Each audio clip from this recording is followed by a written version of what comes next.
Hello every one, welcome to Tamil one. இன்றைக்கி நம்ம இந்த வீடியோவில் என்ன பார்க்க போகிறோம்னு பார்த்தீங்கன்னாக்கா, அட் ப்ரெசென்ட் போயிட்டுருக்கிற 2 ஐபிஓ பற்றி தான் டீட்டெயில்டு அனாலிசிஸை வந்து பார்க்க போகிறோம். ஸோ அதில் ஒன்று வந்து பார்த்தீங்கன்னாக்கா ஃபஸ்ட் ஐபிஓ வந்து பார்த்தீங்கன்னாக்கா நார்த்தன் ஆர்க் கேபிட்டலை பற்றி தான் பார்க்க போகிறோம். ஸோ இந்த நார்த்தன் ஆர்க் கம்பெனி வந்து பார்த்தீங்கன்னாக்கா 777 கோடி ரூபாய் வந்து ஃப்ரெஷ் கேஷை வந்துட்டு மார்க்கெட்டில் இருந்து ரைஸ் பண்ணுறதுக்காக ஐபிஓ வந்து லான்ச் பண்ணியிருக்காங்க. அதில் வந்து பார்த்தீங்கன்னாக்கா ஃப்ரெஷ் ஷேர்ஸை வந்து இஷ்யூ பண்ணுறதுக்காக 500 கோடியும், ஆல்ரெடி எக்ஸிஸ்டிங் ஷேர்ஸை வந்து சேல் பண்ணுறதுக்கான ஆஃபர் ஃபார் சேல் வந்து பார்த்தீங்கன்னாக்கா 277 கோடியும் வந்து ஆஃபர் பண்ணியிருக்காங்க. ஸோ இந்த ஐபிஓவோட அப்ளிகேஷன் டேட் வந்து பார்த்தீங்கன்னாக்கா 16லேருந்து 19 வரைக்கும் இருக்க போகுது. ஸோ நம்ம அப்ளை பண்ண போகிறதா இருந்தால் இந்த டேட்டுக்குள்ளே நம்ம வந்து இந்த ஐபிஓவை அப்ளை பண்ணிடணும். ஸோ இந்த ஐபிஓ வந்து என்ன ப்ரைஸ் பேண்டில் வந்து லான்ச் பண்ண போகிறாங்கன்னு பார்த்தீங்கன்னாக்கா 249லேருந்து 263 ரூபா ப்ரைஸ் பேண்டில் வந்து லான்ச் பண்ண போகிறாங்க. ஸோ மேக்ஸிமம் ஓவர் சப்ஸ்கிரைப் ஆகிடுச்சுனாக்கா கண்டிப்பாக 263 ரூபாய்க்கு யாரெல்லாம் அப்ளை பண்ணுறோமோ அவங்களுக்கு மட்டும்தான் இந்த ஐபிஓ வந்து கிடைக்கும். ஸோ அதனால் வந்துட்டு நம்ம எப்போயுமே வந்து டிக் பண்ணும்போது கட் ஆஃப் ப்ரைஸுக்கு வந்து நம்ம வந்து டிக் பண்ணிடுவோம். ஏன்னா அப்போ தான் நம்மளுடைய ஐபிஓ அலோகேஷன் பாசிபிலிட்டிஸ் வந்து கொஞ்சம் அதிகமாக இருக்கும்.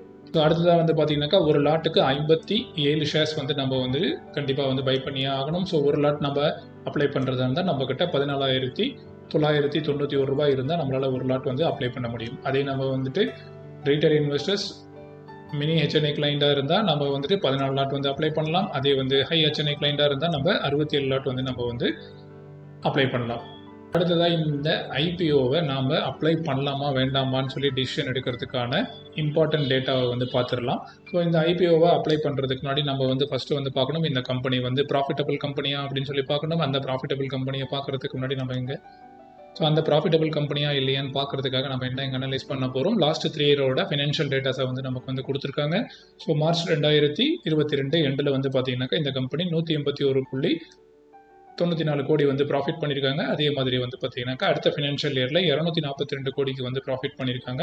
2024 கடைசி ஃபினான்ஷியல் இயரில் வந்து பார்த்தீங்கன்னாக்கா 317 கோடி அப்ராக்சிமேட்டாக வந்து ப்ராஃபிட் வந்து பண்ணியிருக்காங்க. ஸோ அதனால் வந்து பார்த்தீங்கன்னாக்கா இந்த கம்பெனியோட ப்ராஃபிட் பொட்டன்ஷியல் வந்து கிராஜுவலாக வந்து இன்க்ரீஸ் ஆகிட்டே இருக்குது. ஸோ இந்த கம்பெனி வந்து கண்டிப்பாக வந்துட்டு லாஸ் மேக்கிங் கம்பெனி இல்லை. ப்ளஸ் இதோட ப்ராஃபிட் க்ரோத் வந்து பார்த்தீங்கன்னாக்கா கன்சிஸ்டண்ட்டாக வந்துட்டு க்ரோத்தில் இருக்குது. ஸோ அதனால் இந்த ஐபிஓவை நம்ம அப்ளை பண்ணுறதுக்கு கன்சிடர் பண்ணிக்கலாம்.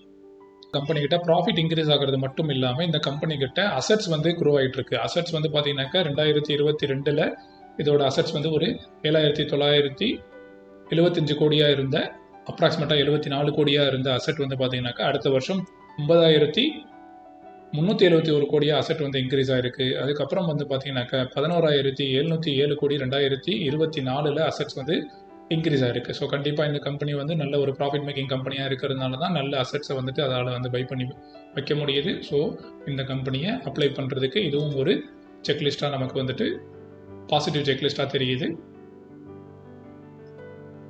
ஸோ அடுத்ததாக வந்து பார்த்தீங்கன்னாக்கா இந்த கம்பெனியை நிறைய பேர் வந்து ஐபிஓ வந்து நம்மளுடைய மோட்டோ வந்து பார்த்தீங்கன்னாக்கா லிஸ்டிங் கெயின் எடுக்கிறதா இருக்கும். ஸோ அந்த மாதிரியான லிஸ்டிங் கெயின் எடுக்கக்கூடிய ஐபிஓவில் நம்ம அப்ளை பண்ணுறதா இருந்தால் இங்கே கிரே மார்க்கெட் ப்ரைஸும் வந்து பார்த்தீங்கன்னாக்கா அப்ராக்சிமேட்டாக நமக்கு 202 ரூபா வரைக்கும் வந்து கிரே மார்க்கெட்டோட ப்ரைஸ் வந்து இங்கே வந்து ரன் ஆகிட்டு இருக்கு.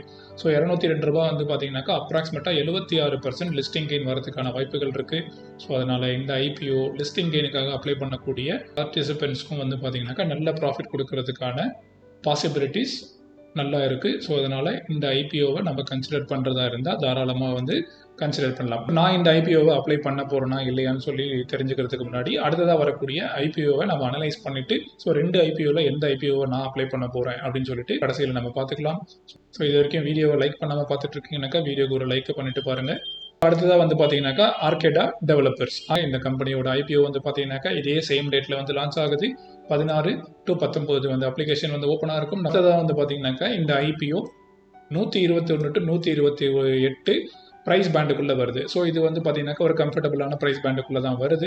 அடுத்ததான் இந்த ஐபிஓ மூலிமா எவ்வளோ ஃபண்ட்ஸை வந்து ரைஸ் பண்ண போகிறாங்கன்னு சொல்லி பார்த்தீங்கன்னாக்கா 410 கோடி ரூபாய் வந்து ஃபண்ட்ஸை வந்து ரைஸ் பண்ண போகிறாங்க. கண்டிப்பாக இந்த ஐபிஓக்கும் ஒரு நல்ல டிமாண்ட் இருக்க போகுது. ஏன்னாக்கா சின்ன அமௌண்ட் ரைஸ் பண்ணக்கூடிய ஐபிஓவில் வந்து டிமாண்ட்ஸ் கண்டிப்பாக வந்து நிறைய இருக்கும். ஏன்னா ஓவர் சப்ஸ்கிரிப்ஷன் ஆகிறதுக்கான வாய்ப்புகள் ரொம்ப ரொம்ப அதிகமாக இருக்கும். ஸோ அடுத்ததாக இந்த ஐபிஓவில் மினிமம் ஷேர்ஸ் வந்து பார்த்தீங்கன்னாக்கா நமக்கு 110 ஷேர்ஸ் வந்து அலோகேட் ஆகும். அதனால் எப்பயுமே நம்ம வந்து ஓவர் சப்ஸ்கிரிப்ஷன் ஆகிறதுனால கட் ஆஃப் ரேட்டுக்கு நம்ம வந்து ஹையர் ப்ரைஸ் பேண்டுக்கு நம்ம வந்து அப்ளை பண்ணும்போது மட்டும்தான் நமக்கான ஐபிஓ அலாட்மெண்ட்ஸ்க்கான சான்சஸ் வந்து அதிகமாக இருக்கும். ஸோ அடுத்ததாக 14,080 ரூபாய் இருந்தால் நம்ம ஒரு ஐபிஓ ஒரு லாட்டை வந்து நம்மளால் அப்ளை பண்ண முடியும். ஸ்மால் ஹெச்என்ஏ கிளைண்ட்ஸாக இருந்தீங்கன்னாக்கா நீங்கள் மினிமம் 15 லாட் வந்து அப்ளை பண்ணலாம்.